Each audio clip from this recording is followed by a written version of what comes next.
It's time to take command with former NFL tight end Logan Paulsen and former Commanders beat reporter Craig Hoffman. It's the Take Command podcast from Odyssey Sports. I'm Craig Hoffman. He is Logan Paulsen. And unfortunately, we have to talk about the New York Giants. It's been a time up in the Meadowlands this year. It's the Commanders head that way. Now, of course, it's division game. Logan, throw out the records. We know that Daniel Jones, if he plays, and he was back in practice on a limited basis on Wednesday, has been an absolute Commanders killer. We know that MetLife Stadium has been an absolute house of horrors for Washington. So let's actually kind of start there real quick. Bigger picture, not even the Giants. This is really just me pushing off having to talk about the Giants. But divisional games, to throw out the records, but you played in them. Like, is it familiarity? Is it like a different emotional state? Like, what is it about divisional games that it doesn't seem to matter where the two teams are in their season? I think it's a little bit of everything. I think you get a really good feel for what your opponent's doing, like physically. One of the points of contention or nervousness going into a game is like, what does this guy do physically? How does he move? Obviously, you can study film, but there's a different opportunity to kind of run a route on a guy and put your hands on somebody and kind of know what they like to do to shed and kind of get a feel for it. And so as you get to know them better and they get to know you, you kind of start playing that advanced like chess metric. And I think the familiarity breeds like a faster game quality because like I know exactly what this defense is. I know exactly how they're going to play this run. We ran it against them, 6 weeks ago. Let's see it again. And we ran it against them last year twice. You know what I'm saying? So you get a really good feel for that. And obviously like the fans in the stadium are just a little bit more up. And so I definitely think the divisional thing is real. And you talk about it differently. You talk about divisional games in the week in a different way. So it's definitely something that's 100% real. And, in the context of the Giants, like for whatever reason, they just have a good feel for this team. They have a good feel, good opportunity. Like, in our Take Fives, we talked about some Giant stories. Like I felt like during early in my playing career, I had a really good feel for what the Giants were doing. Like, I don't know what it was. When I went in that game, I just felt like I knew them really well. And sometimes when the Giants play the Commanders, it's like they just have a good knack and feel for kind of the holes and the wrinkles in the defense and ways to scheme stuff open. So I think divisional games are so fun. They're so fun to watch. They're so fun to play in. And I think they're fun to talk about because, like you said, even in this game where, we're going to talk about the Giants here in a second, the Giants aren't a very good football team at the moment. Like, I don't know. And like Santana Moss is this is one of my favorite things he does. He's very consistent with his points of analysis. And anytime we're playing a divisional game, he's like, you can't count the other team out. And I think that's 100% accurate. And so whatever the record is, however bad the Giants have played, like this team, the Commanders, need to come and like put their best foot forward and just say like, we are the better football team. We're the better roster and play like it. And I think ultimately that's what this game comes down to. Yeah, it's also styles makes fights. Styles make fights. Whatever that saying is in the proper conjugation of those words. That thing that happens that has me scared to the extent that I'm scared of this Giants team this week. Defensively for them, Wink Martindale is the most aggressive defensive coordinator probably in the entire league. Certainly one of with his blitzing nature, just lots and lots of pressure. And we know that Sam and this offensive line, like the offensive line, as we've said a million times, is playing way better than the numbers, so to quote unquote say, and a lot of fans think.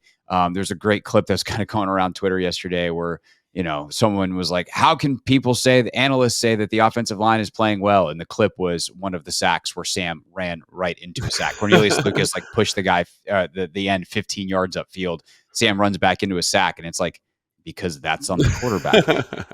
But the one area where the O-line, and this is in conjunction with Sam as a young quarterback, has struggled a bit is blitz pickup. And it's been free runners and things like that, which, again, isn't always necessarily on the offensive line. It has to do with protection calls, and that's between Nick Gates and Sam. And then how do you actually pick it up and just be a football player and find that free runner and try to hit him?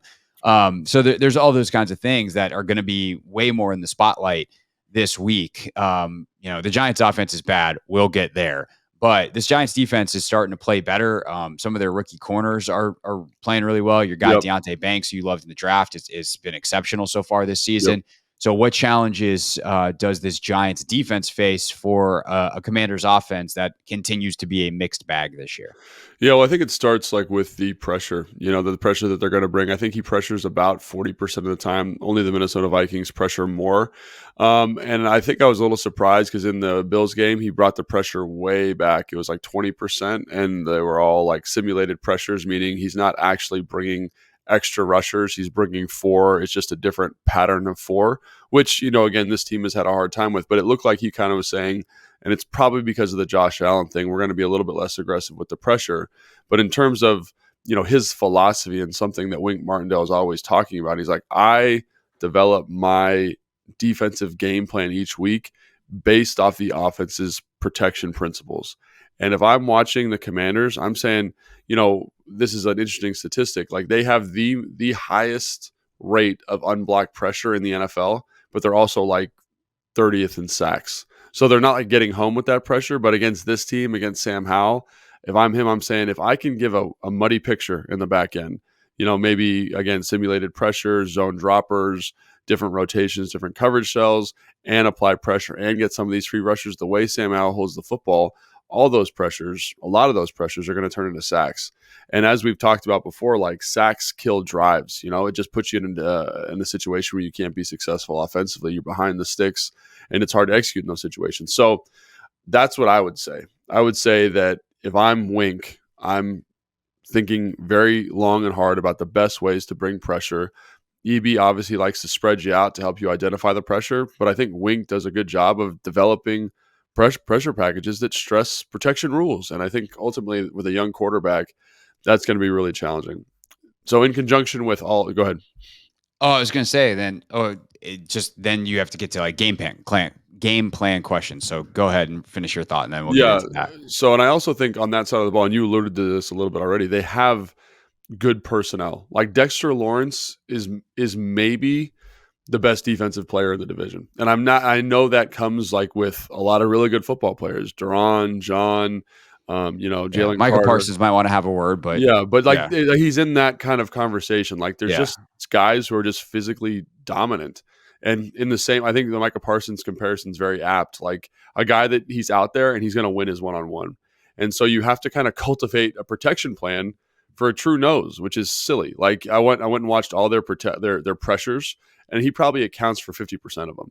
And it's him using good pass rush technique, but he's also just a big, strong dude who's like lifting offensive linemen, grown men, into the quarterback's lap on 3-step drops and running line stunts. Him and Williams. I forget Williams' first name, number 9. Leonard. Yeah. Leonard. And that's a very dynamic group inside. So that's something that, again, you got to take care of. I think Nick Gates is going to have a big day because he does play a true nose. He plays directly over the center. So it's going to be a lot of one-on-ones with him. Kayvon Thibodeau is a guy that I think people talk about a lot, but in the film study, he's got 4 sacks. I think he leads the team in sacks, but he's not like this dominant, overbearing presence like a guy like Max Crosby or Nick Bosa or Myles Garrett is. Like, he disappears for long stretches of time, and he is successful against tackles who aren't very good. Like he had two of his sacks come against the 3rd-string tackle for Seattle. He should have those sacks, right? He should win that matchup. Yeah. So also, we were saying that going into last year, though, and he ruined their day. Had the best game probably of his career. Yeah. So again, matchups make fights, obviously, right? And I think, like you said, that probably the best game of his career in that was that week. The game up. They played him back to back. It was whatever one that one was. Yeah. So again, like a guy that fans get a lot of buzz about, but doesn't really. I don't think he deserves all the like. He's a good football player, but he's kind of. He's above average. He's not great. And I think that's where like I would draw the distinction. Bobby Okereke is absolutely balling his face off. And he's a guy that was a little bit up and down in Indianapolis. High volume tackle guy, but again, one of those guys that never graded well because he's, having coverage busts and all this kind of stuff. And for whatever reason, man, he's playing awesome. He's playing great football there. So, and then you mentioned the back end there, Adoree Jackson's not playing great, but Banks is playing really well. Their safeties are good for what they do. Isaiah Simmons has made some appearances where you're like, wow, like that's the first round pick guy. Yeah. Big, fast, physical guy. So they do have some pieces. And I think the crux of their defense is they are a little bit like Bobby Okereke. Am I saying that correctly? Is that right? Yes, Okereke. Thanks, Mike Rico, for saying that properly on Sunday Night Football for me to know that that's how you say it. Yeah. So, So if it's wrong, it's Tirico's fault. yeah, there we go. And so he's a little bit feast or famine as a player, and the defense is a little bit feast or famine. Like they are blitzing, and they're not always totally sound in the back end. They leverage the back end in a bad way, but that chaos creates opportunities. They had 3 turnovers against Miami. Like that's awesome. And I know they gave up almost 500 yards, but they gave 3 turnovers and a defensive touchdown. Like that's kind of what you're dealing with, is a group that is looking for those big plays. Against the Bills, they had a couple turnovers, right? They were able to do a ton of stuff like that. So I think in terms of sides of the ball to be worried about, the defense is very, very high, especially with Sam and what Sam does, what Sam struggles with, right? Yeah, Which is managing pressure. It's a bad matchup for the Commanders if they let it. It is a pressure happy team that will turn you over. And those are the two. I mean, look, that's not unique that those are the Achilles heels of the Commanders. I think it's just more pronounced for Washington because like when I've been making this analogy, I don't know if this is technically an analogy. I've been saying this the past couple of days that like if you like cryogenically froze some football scout in 2018 and they had no idea on who Sam Howell was, and you unfroze them and you gave them a cut up and you said, this is all of Sam Howell's plays, and you left out the sacks, they'd be like, this dude's incredible. Baller, yeah. Like he's so good. Then you're like, oh, actually I forgot all the sacks. It's like, oh, okay, well, let me watch those real quick. It can't take that long. It's just 6 games. It's like there's 34 plays. What? Like how? No. So it's that significant of like a upside downside thing with them. Man, the thing is though, when you look at, if I were to put together a game plan, it's like, okay, well, how do you avoid pass pressure? You don't pass, you run the football. Right. And the Giants are giving up a league second worst 147.5 yards per game. So the Broncos are giving up 172 a game. The Giants are giving up 147. The Panthers are giving up 144. And Logan, what do all 3 of those teams have in common? They're not good at football. Also, they've played the Miami Dolphins. So that probably has something to do with it. They played the Miami Dolphins, who runs the ball a ton. They play the San Francisco 49ers, who run the ball a ton. I forget who else is on their schedule, but there's another team in there that you're like, Seattle likes to run the football a lot. They have I think they're like 5th in the NFL in terms of run frequency. So a lot of those teams are going to run the ball a lot. And for whatever reason, I cannot articulate why. I think it's because they're a little bit all over the place. They do have a hard time fitting counter and like GT. So counter is obviously like when, you pull the guard, he kicks out, and you have a fullback that leads up on the linebacker. And I don't know if it's just because they're so aggressive. They have a really hard time fitting that. So when you look at their it's 5-1 a carry. So it's not just like the totals of they've been down in games and chasing. Yeah. Like they're giving up 5-1 a carry. And I was going to say worst in the league. Also, yeah, they have seen more runs than any other team, I think, in the NFL up to this point because of the game flow like you're talking about. They see, I think it's like almost 50%, which is very high. So, but what I was going to say is that they have a hard time with counters. And if you are a Washington fan, you should be like, oh, this is great, because one of the team's best runs is counters and GT. So I would expect to see that quite a bit early and often from this team, from the Commanders, because, again, they have a hard time fitting it. So let's take advantage of it. Also, quarterback scrambles tend to kill this team because of the pressure that they bring if the quarterback gets out of the pocket or they can't contain it. So that's another reason why that number is inflated. But, for whatever reason, they have a hard time stopping the run. And again, we talked about how they've played a lot of teams that are very proficient at running the football. But I think it's I definitely think this has been a trend since Wing's gotten there. It's not something exclusive to this year.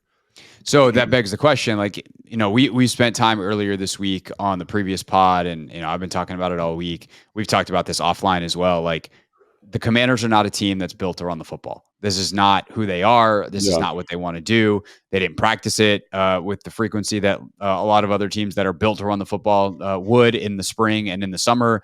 Like they don't scheme it up in the same way that a Shanahan or a McDaniel or a whoever, a Ben Johnson in Detroit does. Right. Like they line up, they run their runs, and they hope for the best. And really they pass to set up the run. If you're like, I don't say scheme agnostic, but like approach agnostic, you'd probably come into this game and be like, all right, what do the Giants not do well? Let's run the football. But the Commanders are not approach agnostic. They're a pass to set up the run team. Sure. Do you go against your identity and try to be like, hey, we're running the football this week? Or do you try to do what you do and hope that you can get the game flow where you want it, and then you can run the football pretty well?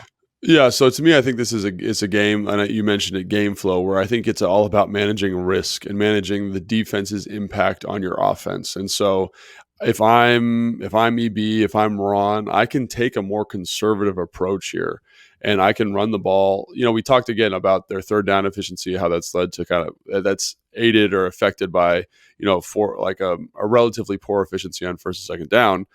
I think in this game, that's okay. And I know I've said that before, but in this game, because the offense for the Giants is so sluggish at the moment, I think you just want to manage this game, as best you can and limit Wink's ability, to kind of impact the game with turnovers and sacks and affecting field position in a negative way. So I would say you want to go against type a little bit, just because, we talked about Chicago. And Chicago is a totally different animal than this. And I think a lot of fans are going to classify them together because they think they're not good football teams. But Chicago had this ability to pass protect and create explosive plays, to consistently create explosive plays. With DJ Moore, their running game was very efficient. Justin Fields, say what you want about him, as an explosive runner, also as an explosive passer down the field. And when you look at that dynamic, there was a little bit of concern that if they got in this rhythm, that you would have to kind of play catch up. When you watch the Giants offense, there's not that same pressure, or not even that same precedent that exists. So if I'm EB, I'm saying, okay, I need the number one thing in this game is managing pressure, right? One of the best ways to do that is to run the football. And again, stay ahead of the sticks and all those kind of analytical things that we've talked about, and analytics driven kind of approaches to football. But I'd say that becomes the priority for me, is just saying, how do we take Sam out of these situations that are very challenging for him? And one of the ways is run the football efficiently. So I'm going to probably spend a little bit more time and energy this week of making sure we feel really, really good about that element of our game.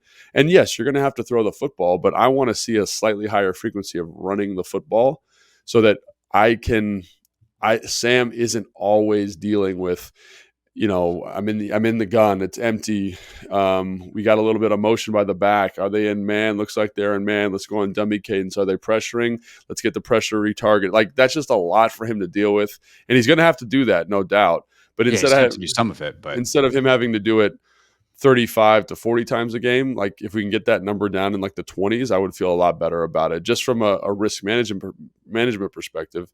And again, I don't think the Giants, they're an NFL team and they have explosive playmakers, but I don't think they can affect this game as much with their offense as they can with their defense. So I feel like, as the coordinator, it's your job to manage that risk assessment and make sure you can stay in the game. No, I totally agree with that. And like, there's some stuff that, I think situationally too, you might even take some pages out of the Bears playbook. Like, if it's 3rd and 7, draws on the table. Yeah. You can't be afraid to punt.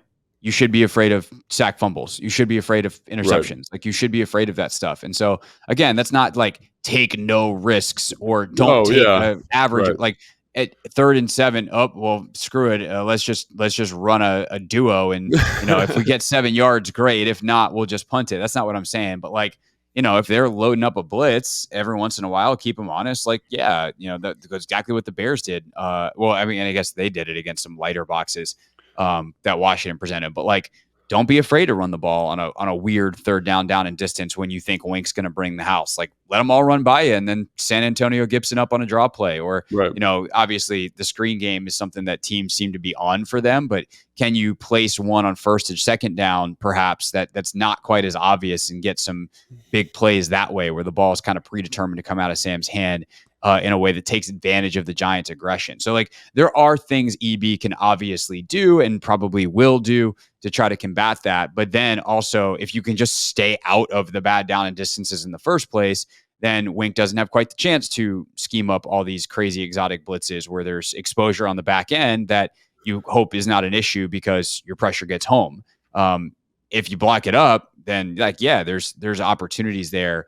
And I think another thing too is like, can you use some of the quick game stuff, obviously, to achieve those goals, but also to get some of these guys involved? We've talked about Jahan. And it seems like that narrative almost took off too much this week. Yeah. Where everybody was doing the deep dive into Jahan, and all of a sudden that you look at the numbers and it's like, oh, his target percentage is basically the exact same as last year. His catches are right on target for last year. Obviously, you want to see growth. That's why people are like, what's going on with Jahan? But can you get him an early, easy touch or two? Can you continue to do what you've been doing recently with Terry? Obviously, Curtis is going to get his touches within the game plan. Like, can you get these guys involved quickly, early, in a way that limits exposure of Sam and also get your playmakers involved and keeps you out of bad down and distance? Like, that's the easy analysis, but it's like, how do you actually do that? Is obviously that's why EB's got his job, and I talk into this microphone and not a headset. Yeah, and I think that's good high-level analysis, because like that's the crux of the whole thing. It's like, and then obviously the how is really important, and you could talk about, you mentioned some of the things: screens, draws, quick game.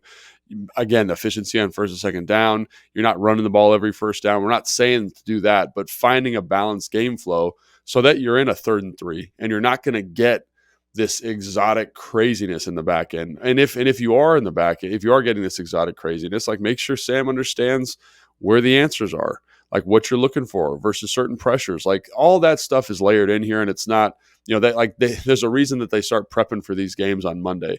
It's because they have to kind of cover and check all these boxes as they go through it. But I think that's 100% right. It's because of the structure of the Giants, it just becomes more important offensively just to manage some of the risk that you would incur otherwise. And I think EB, like when he calls games, seems to be okay with a higher level of risk than a lot of play callers, because of, and it's not his fault necessarily, it's just because of how Sam plays the game right now. But he seems to be okay with that. And I'm okay with that too, because I think you're getting you're getting a good quarterback play. The offense is being effective.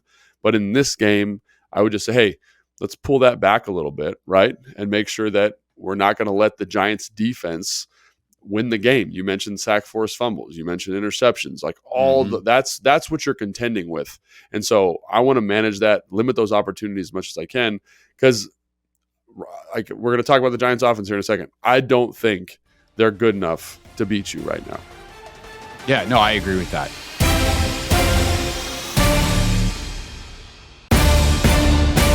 Let's focus in on Sam just real quick before we talk about that Giants offense. What is a successful day for Sam Howell on Sunday?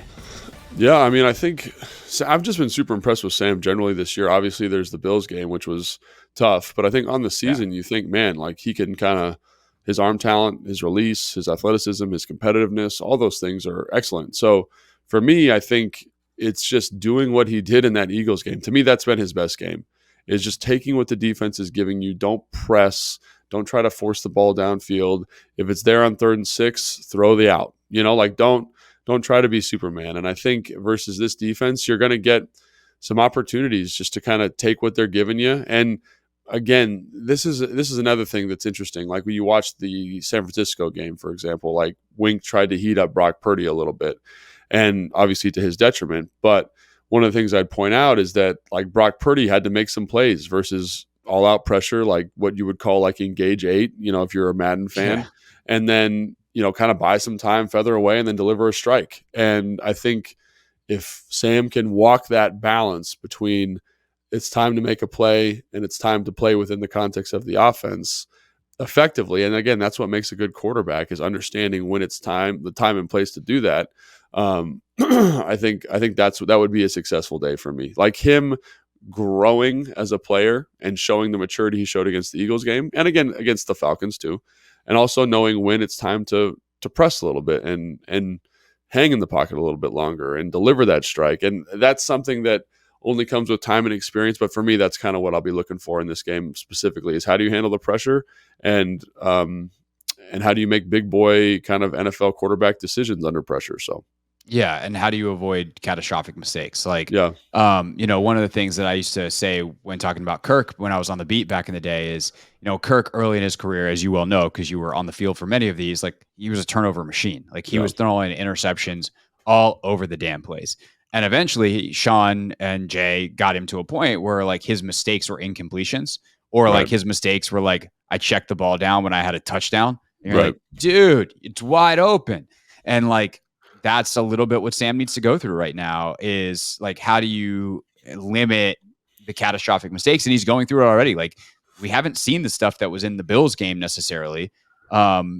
Since the Bills game, there's been continued growth, even if is still the sack issue. But, I think you see alternatively last week with Atlanta, just getting the ball out of your hands sometimes is not a good thing. Like, you're better off taking a sack than doing what Desmond Ridder was doing, which was freaking out at pressure, throwing the ball up and throwing it right to the wrong jersey. So, the sacks need to be fixed because this is completely unsustainable from not just like a play situation, but from an injury management situation, whether he were to get knocked out fully or to get dinged and not play as well as he has been.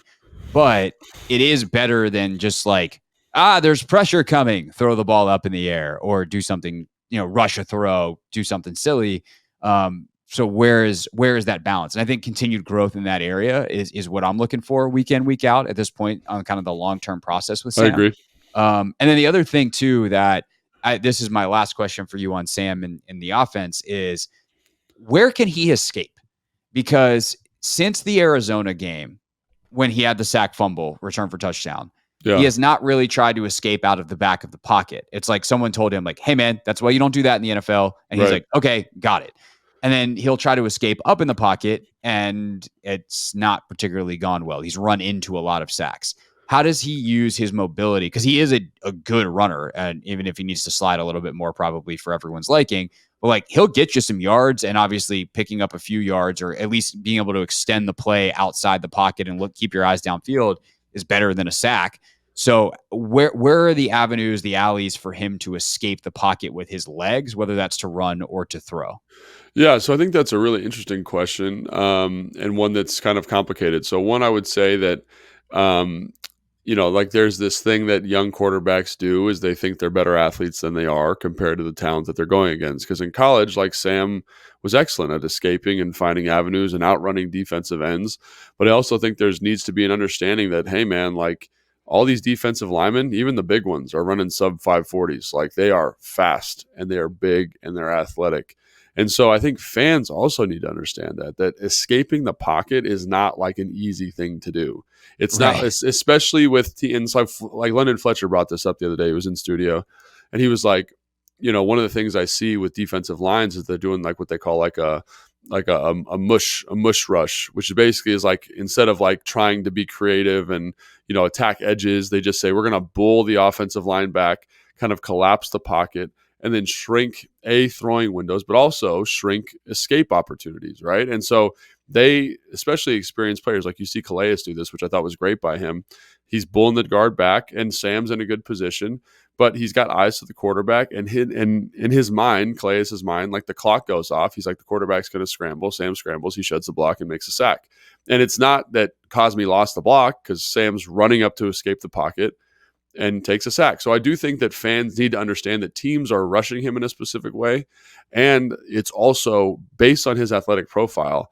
Those escape opportunities are, unless they can create some width and separation in the pocket or move the pocket, are not going to be as ready as like people want to say. Like, for example, I'm watching the game with, B. Mitch or Santana, and they're always like, oh, he's got to run there. And I'm like, I think if he tries to run there, that's going to be a sack because of how they've constricted the pocket. And so I think fans just need to keep that in mind. And so what I would like to see more of is on these deep throw opportunities is instead of saying, hey, throw the ball or escape the pocket, maybe it's throw the ball and then here's a check down, here's a crosser, here's a sit that alleviates some of that pressure for him to kind of have to beat these better athletes and get to space. And I'm not saying he can't do it because he's shown an ability, like when he has space and when he has opportunity to make a play, but I don't think it needs to be utilized the way Daniel Jones utilizes it. And if you watch Daniel Jones, he's very rarely escaping vertically into the pocket, like unless there's a huge chasm of a lane there. And I think that's something, again, that coincides with that decision-making stuff we were talking about. You need to learn when and where you can escape the pocket to be most advantageous for you. Yeah. And I think what you see in veteran quarterbacks, like Russell Wilson's great at this and has been forever. Daniel Jones is actually very good at this as well, is like, can you move a little bit within the pocket and let a guy blow by, and then you got an open side, right? Like the reason it's so dangerous when Chase like gets pushed too far upfield, and the times that we've talked about that, for instance, is because then all of a sudden you do really have that space to run. It's not necessarily vertical in the pocket, but like where's the lane to escape? It's after a little shuffle here, step up there, stay within the pocket. All of a sudden your tackle's able to push a defensive end 15 yards upfield. They go loop around to the other side to come and get you. Well, they've vacated a side and you can get out. And that's when you see some of those, like, let me run lateral to line of scrimmage and see if I can extend the play down the field. Right. Or depending on the coverage and the route concepts, perhaps there's 10 yards of space. And that's a great point by you, because it's like he's not, compared to other people in the NFL, he's not really good at that subtle pocket movement. It's like drop, and then I'm like demonstrably escaping the pocket. But I think you bring up a good point that some of those guys stuck that we've seen that how often this year, where he drops, he gets to the top of his drop, and then he stands there. And like I'd imagine fans just watching, and even if you don't know football on like that level, if you just watched it as a fan for your whole life, you go, because like a quarterback's not supposed to be standing there like that. Right. Like he's literally a stationary target.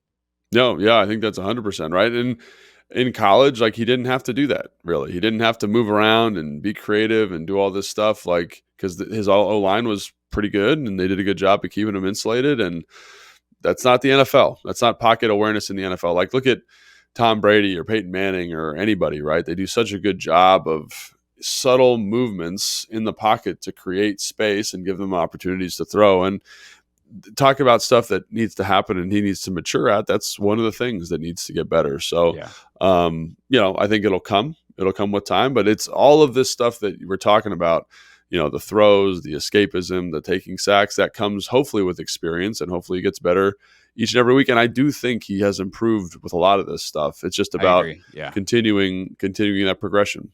And I do think back to one of the points you made in the middle there, like EB can help him out a little bit more with some easier escape routes with his arm. Like, hey man, if you're in trouble, you know where your check down is. You know where this little sit route over the ball is.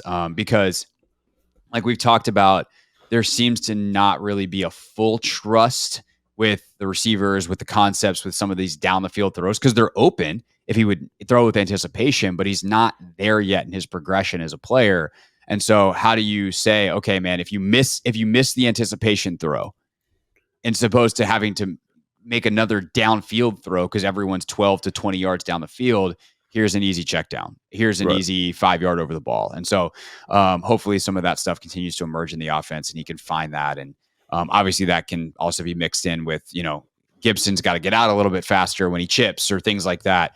So that those get real complicated, but obviously there's a role to play for everybody. That's the role of Sam. That's the role of the play caller. That's the role of the receivers. That's the role of everybody, which we've talked about at length.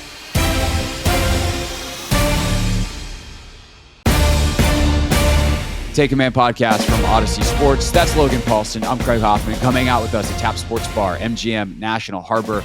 This Sunday, doors open at 11, but you can listen, of course, on your way over because the show starts at 10. The Take Command pregame show, getting you ready for Commanders and Giants on 106.7 The Fan and the Team 980. Streams live on YouTube and the free Odyssey app as well. All right, Logan, the Giants offense.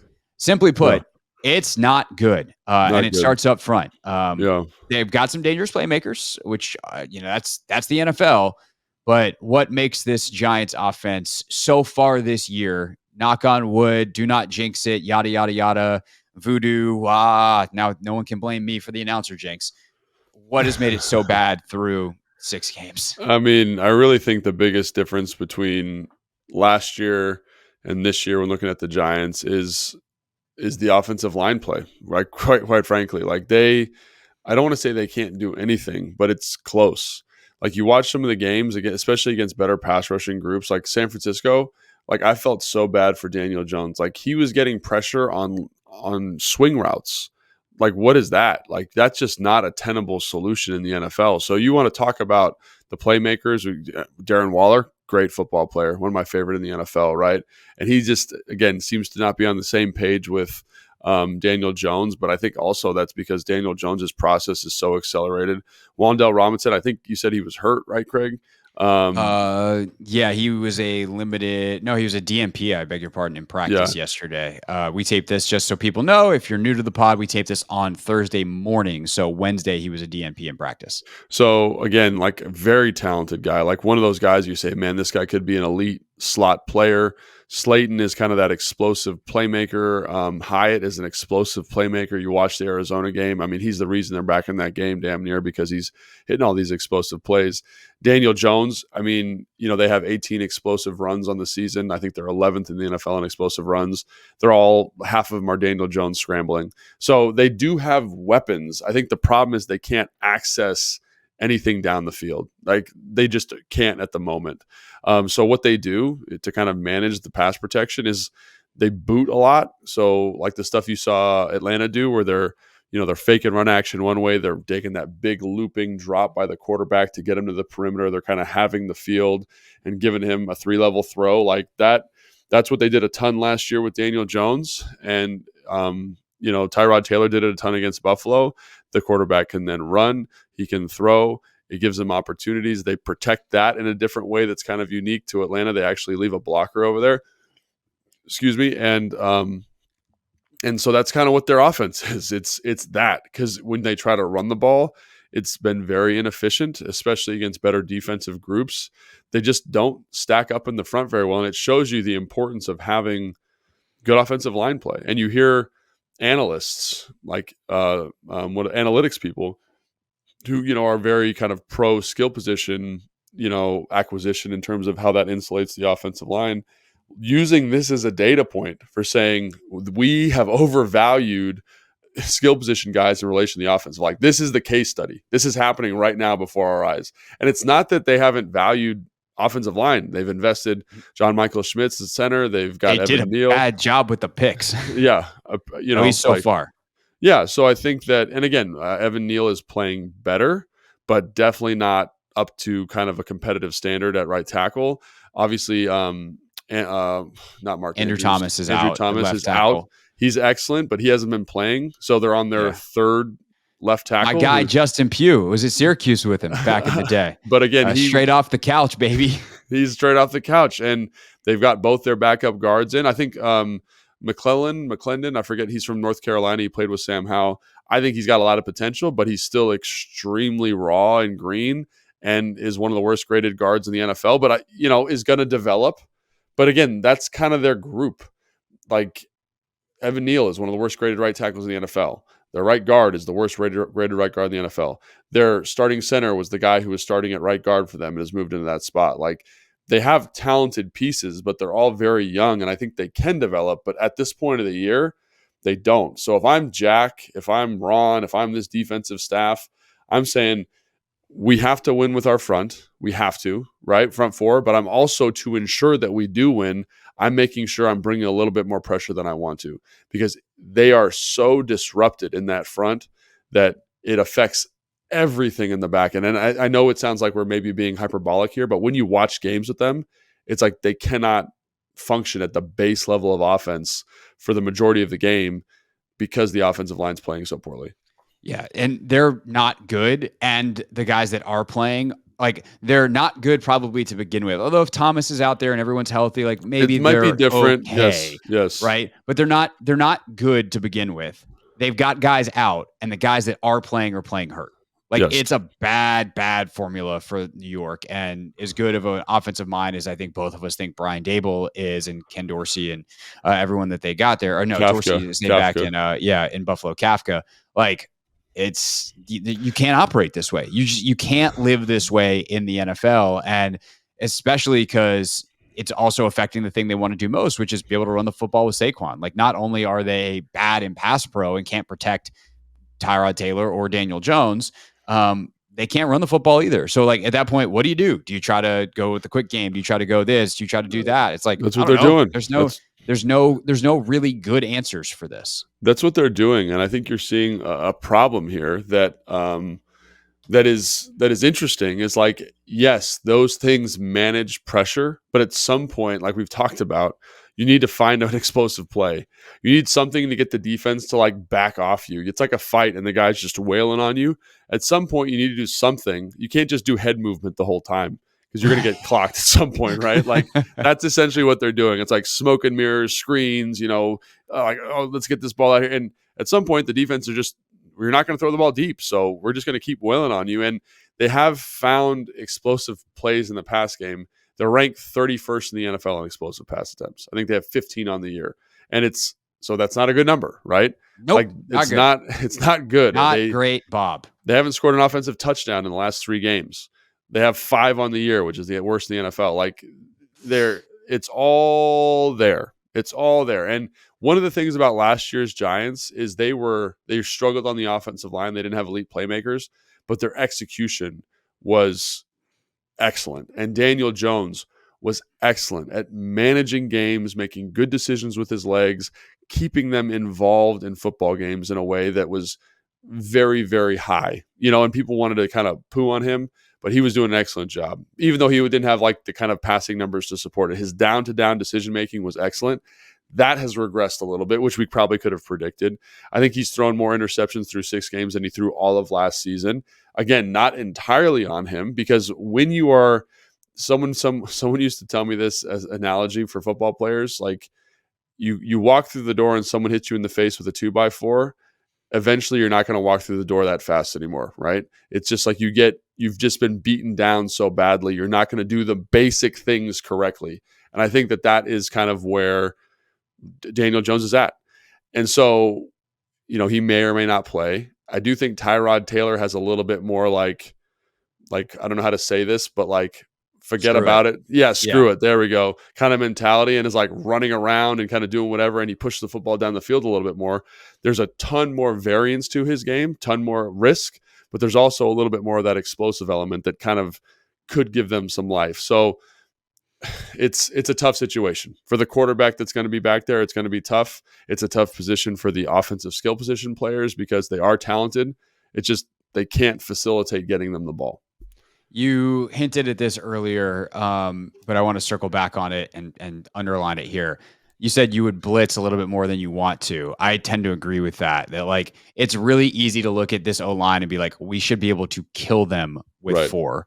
But I like the philosophy of let's make sure we kill them, because the other part of this is like you don't really trust the quarterback, either one of them, to like consistently beat you, especially if they're under pressure. So I would definitely, whether some of it's simulated, some of it's actual pressure, like you can mix it up, but I would definitely be bringing some random people and just making sure that the brain of whatever quarterback is back there is scrambled eggs, because they're having to figure out before every snap, is this guy coming? Is that guy coming? Like as good as the one-on-one matchups are, if you don't have to think about it as a quarterback, that's obviously it's one less thing to worry about. I would make them worry about that.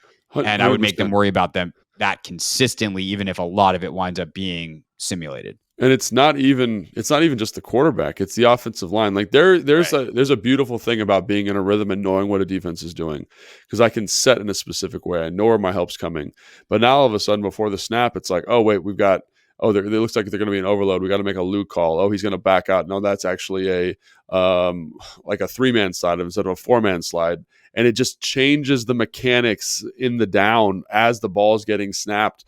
And I think you can give advantages, because if I'm thinking a lot, I'm a little bit slower and I'm a little bit less effective with my set and my physical execution. So I think as much as people, yes, if we just said line up our 5 versus their 5, like getting Cinco, line up and let it rip, we'd win some one-on-ones. But I want to make sure that those one-on-ones are easier to win. So I'm not saying blitz all the time. I'm not saying pull a Wink Martindale, but I'm saying do enough to make those guys be like, man, I didn't see that guy. I missed that protection. Yeah. I missed that. Well, call. And also I'm glad you mentioned Cinco. That's another way you can do it without having to do anything really that fancy, is like if you mix up your 4 and your 5-man fronts and like you make them adjust down in and down out to alignments and who's on the field. Do we got 4? Do we have 5? Do we have 3 down? Like, sometimes Chase and Montez are standing. Like even that might be enough to like make them really think about where people are coming from. And obviously also it makes your run game more difficult, right? Like if all of a sudden Tyrod or DJ has to think as a quarterback of where am I targeting this run, like